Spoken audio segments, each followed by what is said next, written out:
sense, we're all caught in an inescapable network of mutuality, tied in a single garment of destiny.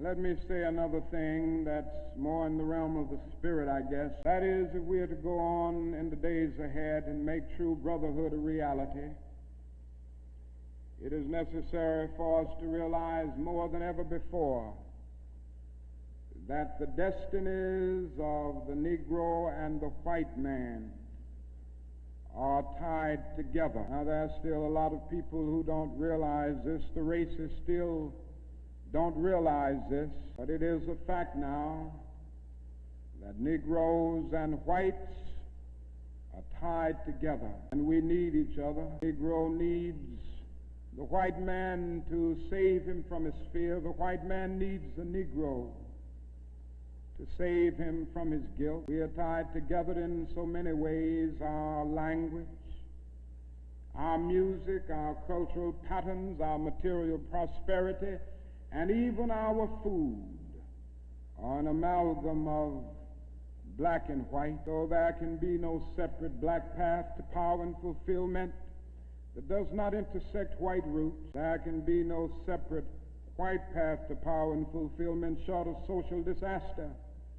It does not recognize the need of sharing that power with black aspirations for freedom and justice. We must come to see now that integration is not merely a romantic or aesthetic something where you merely add color to a still predominantly white power structure.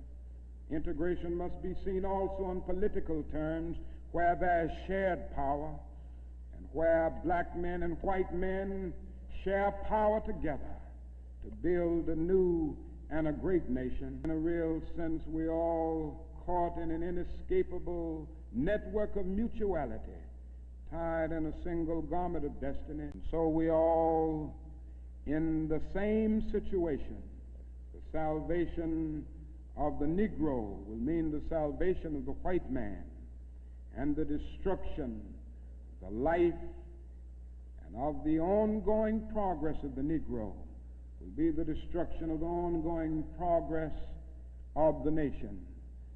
Now let me say finally that we have difficult days ahead, but I haven't despaired. Somehow I maintain hope in spite of hope, and I've talked about the difficulties and how hard the problems will be as we tackle them. But I want to close by saying this afternoon that I still have faith in the future, and I still believe that these problems can be solved. And so I will not join anyone who will say that we still can't develop a coalition of conscience. I realize and understand the discontent and the agony and the disappointment and even the bitterness of those who feel that whites in America cannot be trusted.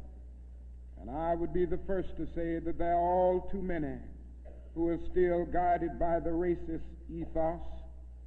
But I am still convinced there are still many white persons of goodwill, and I'm happy to say that I see them every day in the student generation, who cherish democratic principles and justice above principle, and who will stick with the cause of justice and the cause of civil rights and the cause of peace throughout. And so I refuse to despair. I think we're going to achieve our freedom, because however much America strays away from the ideals of justice, the goal of America is freedom. Abused and scorned though we may be, our destiny is tied up in the destiny of America.